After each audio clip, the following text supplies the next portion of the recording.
आंदोलन चला जरा एक झेंडा द्या म्हणा. ते शिपायाला सांग झेंडा दे.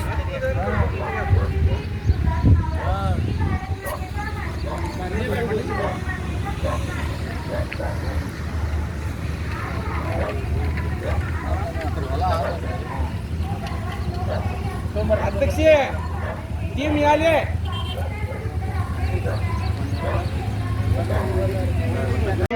मातरम वंदे मातरम. आपल्या भारत माता की जय. भारत माता की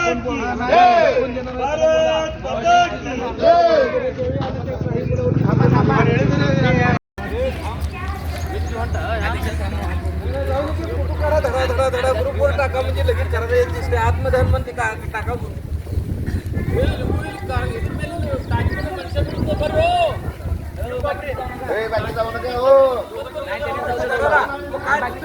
नाही आपण जाऊ नका. निब्बर काय तरी काय करत नाही रिकम धरलं म्हणून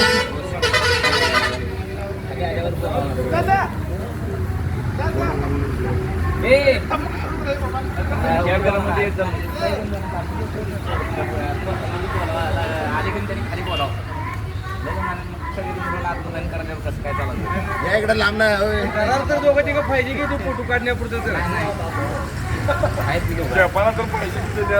काय होतं खरं द्याच नाही हो.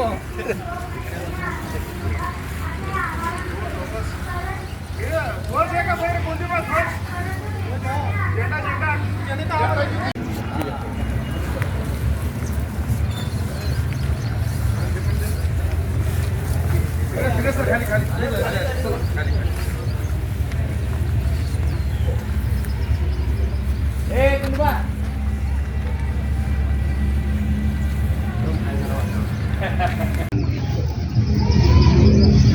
कुंडबा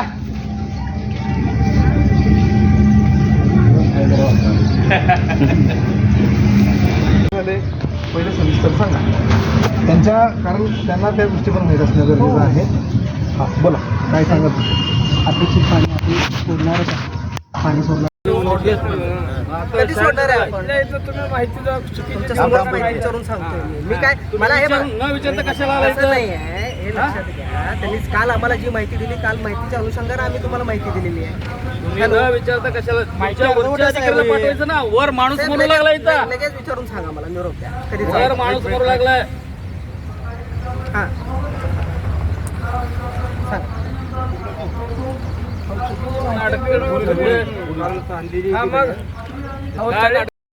मी कृष्णा गणपत पवार एकरूप उपसा सिंचन योजनेचा आंदोलक आहे. तर एकरूप उपसा सिंचन योजना ही आमच्या शेतकऱ्यासाठी तयार केलेली योजना 27 वर्षापूर्वीची योजना आहे. तर आजपर्यंत आमच्या शेतकऱ्यांना पाणी आमची कॅनेला जाऊन 27 वर्ष झालं पण त्या कॅनेलला आजपर्यंत आम्हाला पाणी नाही.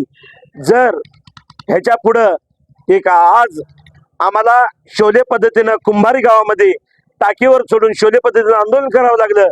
आणि आंदोलन केल्यानंतर का एकरूप उपसा सिंचन योजनेचे अधिकारी आणि पोलीस प्रशासन यांनी लेखी आश्वासन दिलं आम्हाला आणि त्याचे व्हिडिओ काढून आम्हाला दाखवलं की बाबा पाणी आलेलं आहे आणि 2 ते 3 दिवसात तुमच्या इथं कारंबा पंप हाऊसला पाणी येईल असं आम्हाला ते आश्वासन दिल्यानंतर आम्ही पाणी आमचं आंदोलन आता स्थगित केलंय.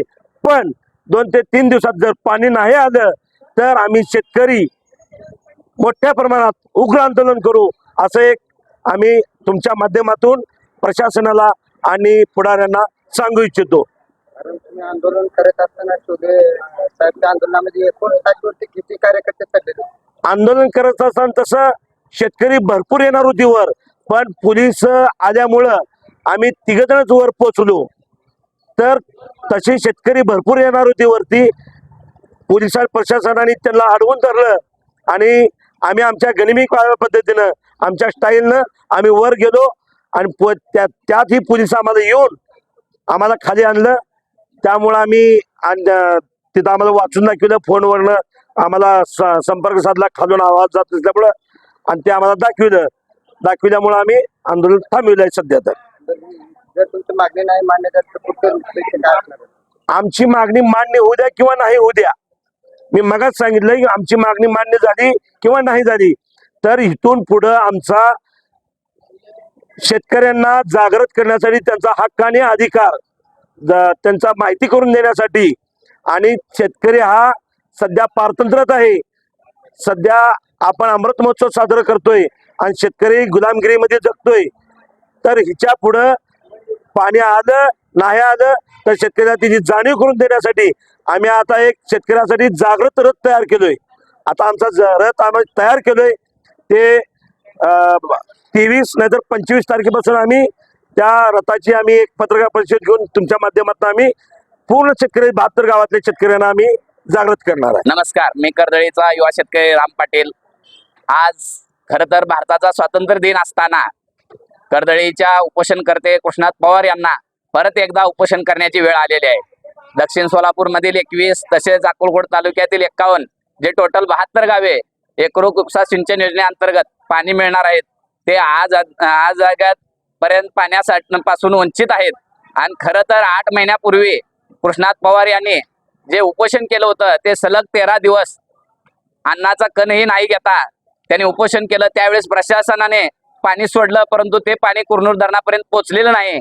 आणि आज परत एकदा ते उपोषणाची वेळ कृष्णात पवार यांच्यावर आली आणि आज त्यांनी आंदोलन करून आत्मदहनाचा प्रयत्न केला होता. परंतु या ठिकाणी प्रशासनाचे अधिकारी येऊन त्यांना लेखी आश्वासन देऊन पाणी सोडतो असं सांगितल्यामुळे ते आंदोलन त्यांनी मागे घेतलेलं आहे. परंतु आमची एवढीच विनंती आहे, जे आमच्या भागामध्ये येणारं पाण्याचं आवर्तन आहे ते वेळोवेळी यावं अशी माझी प्रशासनाला नम्र विनंती आहे. नमस्कार, मी अमित डोले कुंभारी गावचा शेतकरी आहे. मी कृष्णात भाऊ पवार. आज 15 ऑगस्ट 2024 रोजी आम्हाला पाण्यासाठी आंदोलन करावं लागत आहे. एकरूप उपसा सिंचन योजना हे 1996 साली मंजूर झालेली योजना आहे आणि गेले 28 वर्ष झालं ह्याचं 50% देखील काम झालेलं नाही आहे.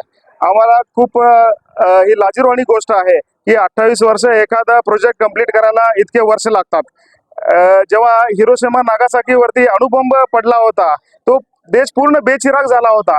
पण पुढील 10 ते 15 वर्षातच त्या देशाने एवढं प्रगती केली की आज संपूर्ण जगामध्ये त्यांचं नाव घेतलं जातं. तर या बेचिराग झालेल्या देशाला प्रगती व्हायला फक्त 15 ते 20 वर्ष लागतात. पण एक साधं प्रोजेक्ट यांना कंप्लीट करण्यासाठी 28 वर्ष वाया घालावं लागतात.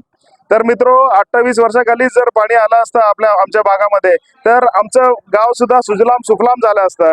आम्हीही चांगले नोकरीला लागलो असतो किंवा मोठे अधिकारी झालो असतो. एक बागायतदार शेतकरी म्हणून सगळीकडे मिरवलो असतो. आम्ही पण बंगले बांधलो असतो, गाड्या घेतलो असतो. पण हे सगळं ह्या सरकारच्या चुकीच्या धोरणामुळे हे असं सगळं झालेलं नाहीये. आणि त्यांना जाब विचारणारे कोणी नाही आहेत. त्यांच्या पगारी चालू आहेत. कॉन्ट्रॅक्टरचे त्यांना पैसे मिळतात. शासन ह्याच्यामध्ये प्रचंड मोठ्या प्रमाणात भ्रष्टाचार करत आहे. पण शेतकऱ्याचं नुकसान होत चाललेलं आहे. त्याचं आर्थिक परिस्थिती बिकट होत चाललेली आहे. आज आमच्या गावामध्ये कुठे बिडी कारखान्याला जा, कुठे सेंटरिंगच्या कामावर जा, कुठेतरी मोलमजुरी करायला जा, अशी परिस्थिती आलेली आहे. तर हे जाब विचारणार कोण? ह्यांचं काय अकाउंटेबिलिटी आहे की नाही? जो 50, 70, 80 कोटीचा होणारा प्रोजेक्ट आज 1000 कोटीला जाऊन पोहोचलेला आहे. मग इतक्या वर्ष का लागली आणि हे पैसे कुठनं आणणार शासन? हे सगळे टॅक्स पेयरच्या माध्यमातून ह्यांना पैसे मिळतात पण त्याचा योग्य तो विल्हेवाट लावला जात नाहीये. भरपूर पैसे नुकसान होतात. आणि जे आता अतिरिक्त पाणी येऊ लागलंय ते तरी आमच्याकडे सोडा, ज्याच्यामुळे इतर सांगली सारख्या भागात वगैरे पूर येऊ लागलाय. ते पाणी आम्ही हक्काचं पाणी आम्ही मागतोय तर तेही त्यांनी द्यायला तयार नाहीत. पण हा असा अन्याय आता अजिबात सहन केला जाणार नाही. हे असंच आंदोलन सुरू राहील आणि यापुढे जर त्यांनी पाणी सोडले नाही तर ह्याच्यापेक्षाही तीव्र आंदोलन आम्ही करणार आहे.